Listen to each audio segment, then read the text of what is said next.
Good morning or afternoon. I'm telling you, there's something about being in my car that gets me flowing with the spirit because I think it's movement.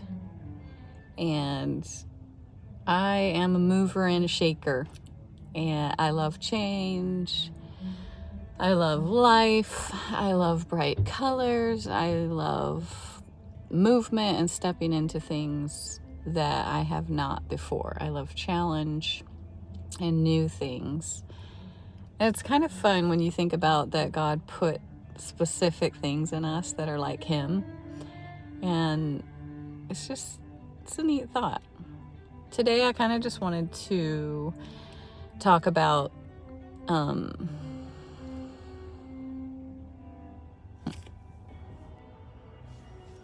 So some of you have heard a little bit about my journey of breaking out of religion. And I have realized that is the call on my life, is to be like Moses, where I was in the system and the world culture of church.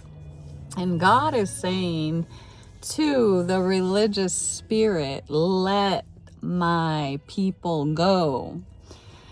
And I did not realize that was specifically what it meant. I had kind of thought being in the church institution would be the place that I would bring more freedom and more clarity to just some people who are stuck in that space of believing it's all about the rules, it's about our performance, it's about working for God, bringing in souls, getting check marks for how many you've saved, just like a warped perception of the true simplicity of the gospel. And I am not against church. God obviously gave us ideas for church. I believe it looks a lot more like the church in Acts, a lot more freedom, moving in the spirit, not putting such a lid on people and their flavor of who they are and what they bring. I knew that God was specifically asking me to step out from any connection to the church institution at this point in my life. This started in 2019, and I was quite shocked to hear this because I was at the time going to my brother's church, and I had been there for almost 10 years, and I figured that as long as I was here in Oregon, that's where I would be. But God had a different plan. So I always put God's plan before mine, no matter what I think it was going to be, think it should have been, assume what it's going to look like. I'm usually always wrong. So if that's one thing I've learned in my life, it's that I don't know what the future holds. He'll give me snippets and little cake crumbs.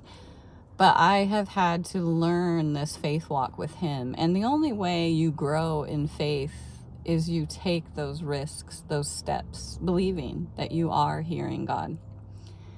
So 2019, I stepped away from the church institution that I was a part of. It was hard because I knew a lot of people. I loved the people. It was family connected. It ended up being a very challenging, daring, confusing, unknown path. Like when God said to Abraham, I'm sending you out, and you maybe don't know, actually you don't know what it looks like or where exactly you're going, but Abraham went. And we actually had kind of a neat confirmation for me, and God continued to do that. Eric and Candace Johnson at Bethel Church in Redding, California, about a month later announced that they were stepping away from Bethel and moving to a different state, and God was doing something different in them. And to me, that was such a great confirmation because, God has really been challenging us, those who he's calling to walk a different walk, to step into some different realms that oftentimes people around you aren't gonna understand.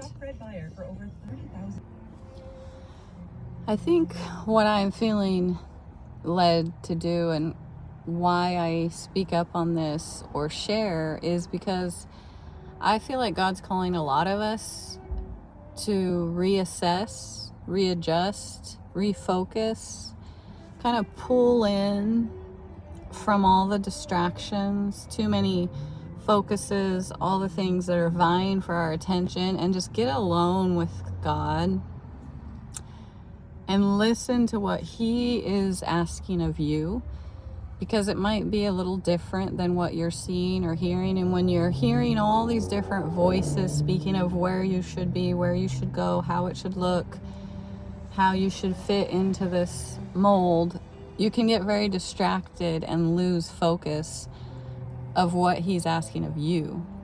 So I just feel like this is such a time to really pull in and just focus on your relationship with God. Focus on what is he asking of you. It doesn't matter what it looks like in someone else. It doesn't matter if what you're doing looks very different than what you thought someone else looked like. It doesn't matter if people think what you're doing isn't the right thing. It's a time of trusting that you hear God and you're not going to miss his will for you because your heart is to please him. And it's very hard when, especially the people you love don't really understand, or your friends, you lose friends, or you don't even know why, but things just shift around you and you kind of question, am I doing something wrong? But he is doing a work in you. And it's time to put your full faith and trust in him, not in your ways, not in what everyone else around you is doing, but strengthen your foundation in what you're hearing from God, because you do hear God. And I just wanted to encourage people along this path that have felt this sort of pulling away from church as usual.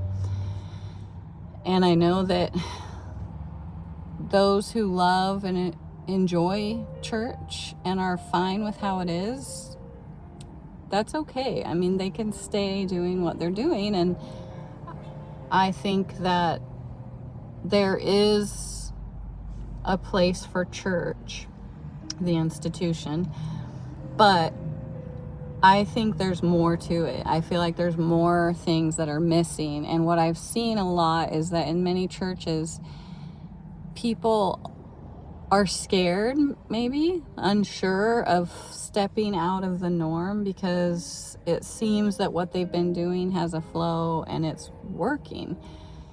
And maybe, yes, to some extent, things are working. But I feel like we're missing the power of God. I want to see the power of God moving in services, that people are coming to a service not to be entertained, not to hear a good word, but to actually encounter the God of the universe, to be healed, delivered, set free, challenged in the areas where they have just been lukewarm, going along, almost not even having a difference from the world. It's like God is setting us apart. Not that we are to distance ourselves from the world because they're going to taint us, but set us apart so we have a standard, that we would stand on something, that we would stand for something, and that we would draw a line in the sand with some of these things that have been creeping in to the church institution that are not of God. that we would really be willing to step back and change some of the ways we've been doing things.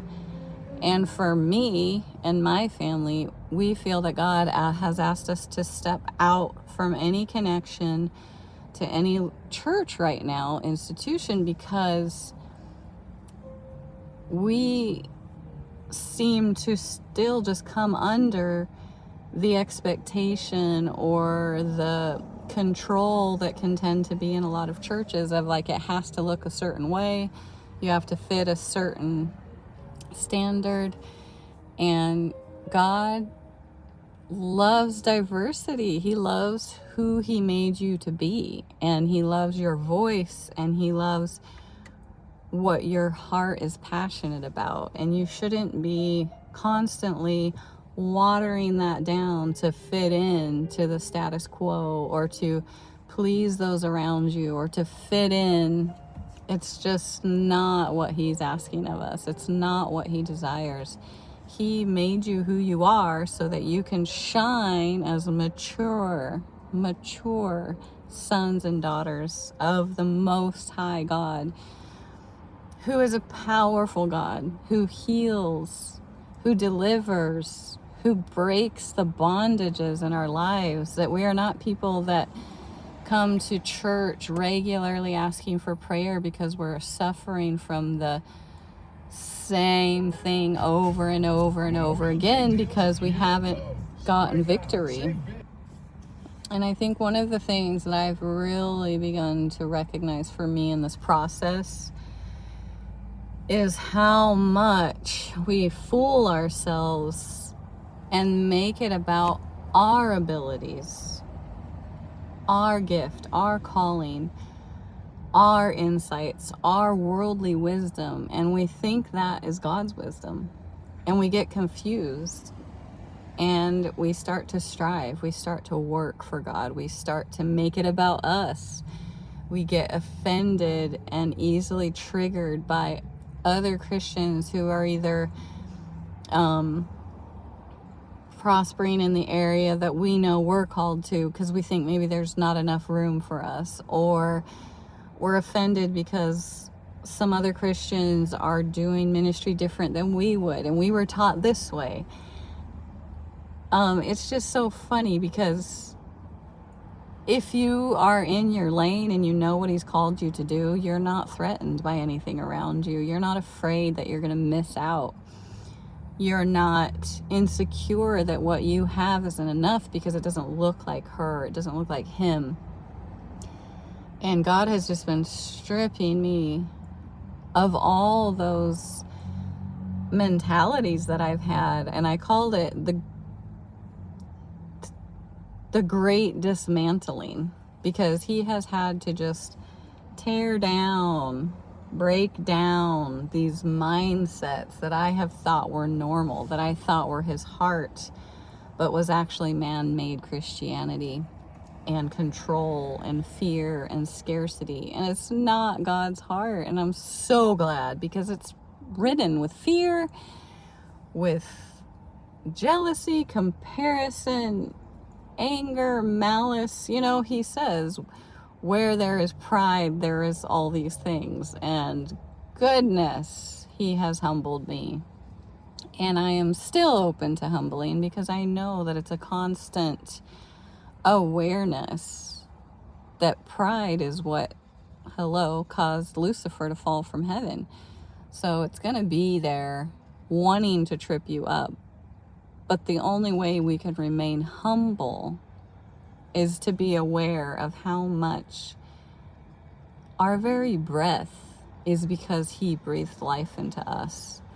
Our heart is beating because he chose for us to live. I have almost zero control of anything but myself. And it's pretty humbling to realize I'm not in control of much at all. He is God, and I am not.